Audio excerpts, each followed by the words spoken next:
Hello मित्रों, स्वागत है आपका मेरे YouTube channel Raghav sir science में। आज हम कक्षा 10वीं विषय विज्ञान के अध्याय 10 प्रकाश, परावर्तन एवं अपवर्तन पर आधारित ज्ञान बोध वाले प्रश्न को समझेंगे।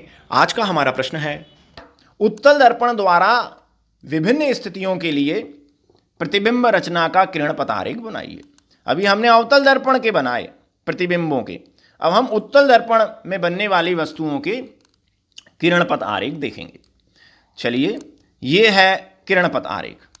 उत्तल दर्पण के सामने वस्तु दो स्थितियों में हो सकती है, एक अनंत पर और एक अनंत और दर्पण के ध्रुव P के मध्य। तो उत्तल दर्पण में केवल दो ही प्रकार के किरण पथ आरेख बनते हैं। तो आप ये चित्र बनाकर आ सकते हैं, पर ये बने कैसे हैं प्रतिबिंब, इस पूरी कॉन्सेप्ट को हम यहां एक एनिमेटेड वीडियो के माध्यम से समझेंगे। चलिए हम बढ़ते हैं आगे। उत्तल दर्पण द्वारा प्रतिबिंब का निर्माण। जब वस्तु उत्तल दर्पण के सामने अनंत पर है, ये लीजिए, ये उत्तल दर्पण जो एक गोलीय दर्पण है जिसका परावर्तक पृष्ठ बाहर की तरफ घूरा हुआ है, इसके सामने वस्तु अनंत पर बहुत दूर रखी हुई है। अनंत से आने वाली किरणें मुख्य अक्ष के समानांतर होती हैं। ये आई अनंत पर रखी वस्तु से समानांतर किरणें, ये उत्तल दर्पण से टकराकर परावर्तित हुई और परावर्तित होकर बाहर की ओर फैल गईं, अक्ष से दूर बिखर गईं।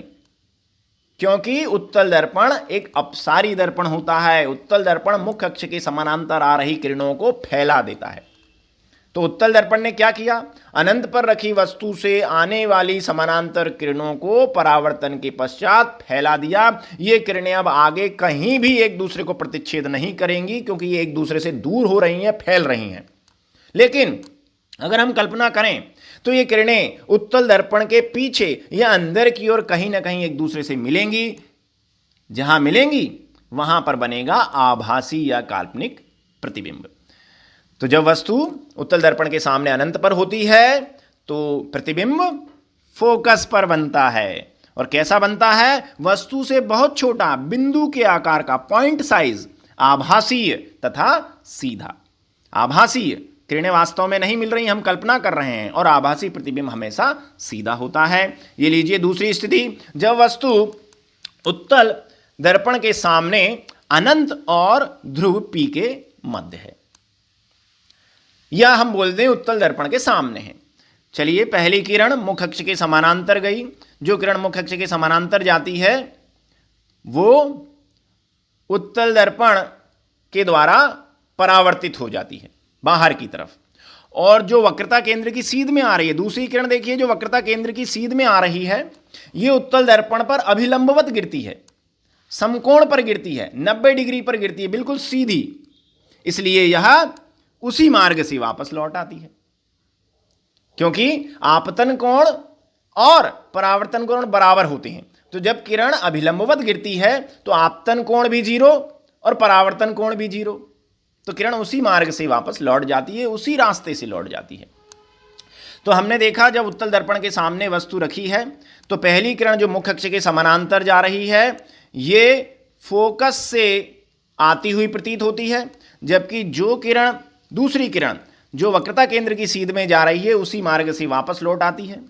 आगे ये किरणें एक दूसरे से कहीं नहीं मिलेंगी, लेकिन दर्पण के पीछे ये किरणें एक बिंदु पर मिलेंगी आभासी रूप से। वहां पर बनेगा वस्तु का आभासीय प्रतिबिंब, जो वस्तु से छोटा तथा सीधा है। तो प्रतिबिंब कहां बन रहा है, दर्पण के पीछे ध्रुव P और फोकस F के मध्य, तथा वस्तु से छोटा, आभासी व सीधा।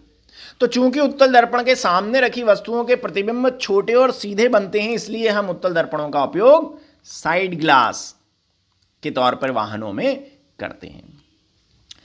तो आप ये चित्र भी बना के आ सकते हैं और बनने वाले प्रतिबिंबों की विशेषताएं भी लिख के आ सकते हैं। उम्मीद है यह वीडियो आपको पसंद आया होगा। इसे अधिक से अधिक लाइक तथा शेयर कीजिए, एवं ऐसे ही अन्य शिक्षास्पद वीडियो को देखने के लिए मेरे चैनल को सब्सक्राइब कीजिए। बहुत बहुत धन्यवाद।